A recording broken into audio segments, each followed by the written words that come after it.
Episode 15 की starting होती है और हमें दिखाया जा रहा होता है मेन कैरेक्टर कि अपनी heat cold wind shot technique को परफॉर्म करते हुए डॉगवुई के ऊपर हमला कर देता है।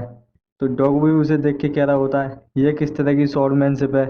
तभी मेन कैरेक्टर डॉगवुई के ऊपर अटैक करता है जिससे डॉगवुई पीछे जा गिर जाता है और वह सोच रहा होता है कितनी ज़्यादा अनबिलीवेबल शॉर्ट टेक्निक है जिसने मुझे पीछे गिरा दिया। तो हमारा मेन कैरेक्टर जाता है उसके पास और उसको अपना हाथ आगे बढ़ाते हुए कह रहा होता है कि मैं जीत गया, जैसा तुमने प्रॉमिस किया था अब तुम मुझे कंपनी दोगे। इस बात को सुन के डॉग भी कह रहा होता है चलो ठीक है, मगर ये तुम्हारी शॉर्ट टेक्निक ये तो बहुत अच्छी है, मगर ये तुम्हारी इंटरनल एनर्जी का क्या, ये बहुत ज़्यादा बियॉन्ड है तुम्हारी एज के हिसाब से, तुम इसे कैसे एक्यूमुलेट कर सकते हो। अब तुम मुझे ये तो बता ही सकते हो कि तुम किस मार्शल आर्ट सेक्स से बिलोंग करते हो और तुम्हारा मास्टर कौन है। अगर तुम इस मार्शल आर्ट वर्ल्ड के लिए अगर कोई थ्रेट पैदा करते हो तो मैं अपना हाथ वहीं से वापस ले लूँगा। इस बात को सुन के हमारा मेन कैरेक्टर सोच रहा होता है क्या ये चैंग क्लैन से है, मगर मैंने सुना था कि ये जो चैंग क्लैन के लोग होते हैं ये बहुत ज़्यादा रिजिड होते हैं। अब मैं इसके बीच में अपनी कोई मिसअंडरस्टैंडिंग नहीं डालना चाहता, मुझे कुछ ऐसा वर्ड बोल देना चाहिए जिससे मैं इस मिसअंडरस्टैंडिंग से बच जाऊँ। तो मेन कैरेक्टर कहता है कि मैं ट्योमटोना बोक्योंग से बिलोंग करता हूँ। ये नेम है एक मेडिकल स्क्रिप्चर का जिसमें से मैंने अपनी ओरिजिनल इंटरनल एनर्जी को गैदर करना सीखा है। इसी की वजह से मैंने अपनी मार्शल आर्ट बनानी शुरू की और इसे और ज़्यादा बेहतर करते हुए आ रहा हूँ। मैंने ये सिर्फ खाली किताबों में पढ़ी थी और इसे एक्यूमुलेट करना सीख गया। इस बात को सुन के डॉग भी कह रहा होता है ये बहुत ज़्यादा रियल नेम है जो तुमने बताया है अभी। इस बात को सुन के मेन कैरेक्टर सोच रहा होता है कि हाँ तुमने सही कहा, क्योंकि ये मैंने खुद से बनाया है। तो मेन कैरेक्टर पूछ रहा होता है डॉगवी से तो ये बताओ हमारी अगली डेस्टिनेशन क्या है। इस बात को सुन के डॉगवी कह रहा होता है ये चीज़ अब मेरे ऊपर नहीं है कि मैं इसे डिसाइड नहीं कर सकता।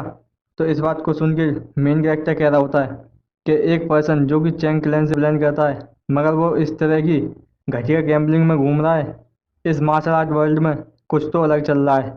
तुम किसको ढूंढना चाहते हो, चलो उसको साथ में ढूंढते हैं। मुझे अपना काम करने के लिए किसी ऐसे बंदे की ज़रूरत है जो तुम्हारी तरह हो।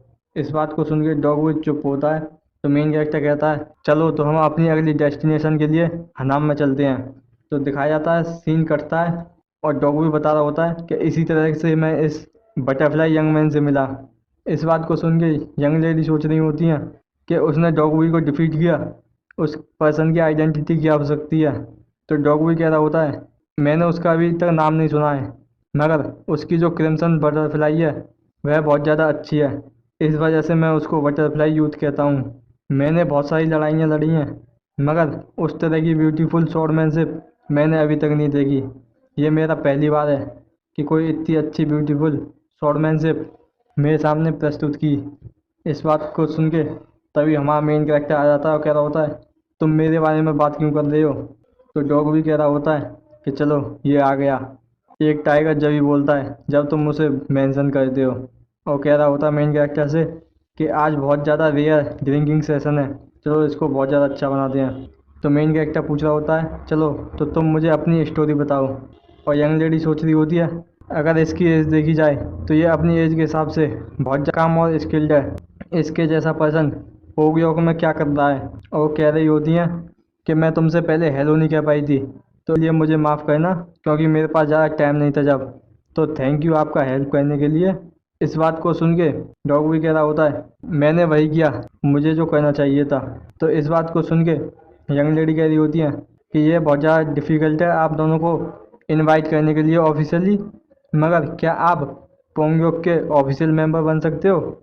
मुझे नहीं पता है कि तुम यहाँ क्यों आई हो, मगर मेरे जो गोल हैं वो अपने इन्फ्लुएंस को फैलाना है अच्छी तरीके से, और मैं दोबारा से रिकन्स्ट्रक्ट करना चाहती हूँ अपनी गोल्डन स्टार पोंगयोक को।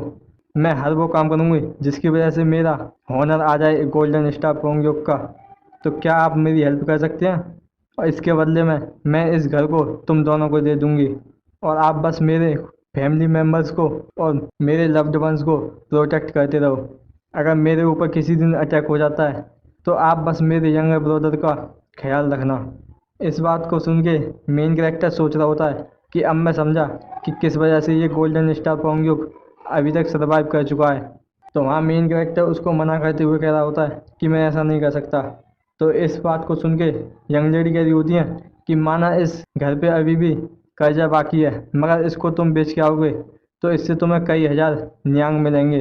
तो मेन कैरेक्टर कह रहा होता है कि तुम समझी नहीं कि ये जो हाउस है ये हमारी सेकंड प्रॉब्लम है, मगर उससे पहले मगर सेकंड प्रॉब्लम यहाँ रहने वाले लोगों का है।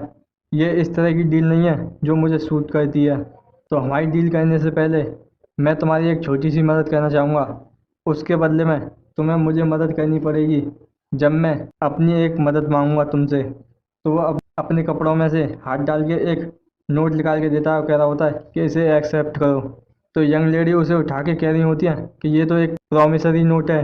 तो मेन कैरेक्टर कहता है हाँ, ये एक प्रॉमिसरी नोट है जो कि इन्फिनाइट बैंक का है। इसकी मदद से आप पब्लिक सर्विस को कुछ ही महीनों में कर दोगी, मगर जो रिकंस्ट्रक्शन है गोल्डन स्टार पोंगयोक का वो कई साल ले सकता है। और इसका नाम बनाने के लिए इसकी फाउंडेशन का अच्छा होना बहुत ज़रूरी है। और तुम इस प्रॉमिसरी नोट की वजह से आसानी से इन सभी कर्ज को जो कि इस घर पे हैं उसे चुका सकती हो। और तुम सुबह ही जाना और इसके डॉक्यूमेंट लेके आ जाना। और ये जो घर है मैं इसे नहीं चाहता हूँ, बस तुम इसे अपने फादर को दे देना। इस बात को सुन के यंग लेडी कह रही होती है मगर क्यों, तुम हमारी हेल्प क्यों करना चाहते हो। तो मेन कैरेक्टर कह रहा होता है क्योंकि जो मैं काम करना चाहता हूँ उसमें अकेले करने के लिए बहुत ज़्यादा टाइम लग जाएगा, इसलिए मैं तुम्हारी मदद चाहता हूँ। अगर गोल्डन स्टार पोंगयोक की रेपुटेशन अच्छी खासी हो जाती है तो वो मेरे लिए बहुत ज़्यादा फ़ायदेमंद होगी।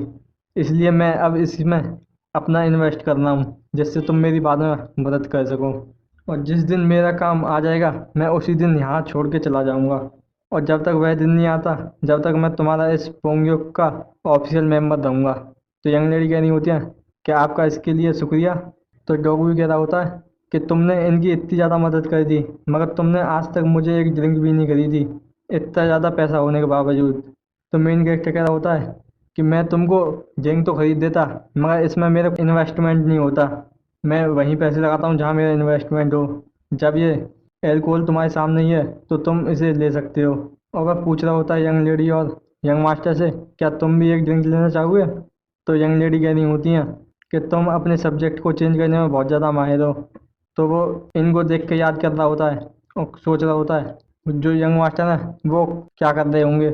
और मुझे नहीं पता है कि जो लेडी सो योंग है वो कहाँ है। और जो पॉलिटिकल इवेंट हुआ था ग्योंग सोंग ग्यो में वो बहुत ज़्यादा सिमिलर है जो पिछले साल यहाँ पे हुआ है। तो ऐसा लगता है कि इसको करने वाला एक ही आदमी है जहाँ से ये हो रहे हैं। तो मैं इसको फ्रीली ऐसे ही नहीं जाने दे सकता हूँ। तभी सीन कटता है और एक जगह सीन दिखाया जाता है जहाँ पे दो लोग होते हैं जिसमें से एक मास्टर कह रहा होता है सर्वेंट से कि तुमने सही कहा कि इस स्टेटमेंट को हम फेल कर चुके हैं। और यहीं पे हमारा एपिसोड ख़त्म हो जाता है।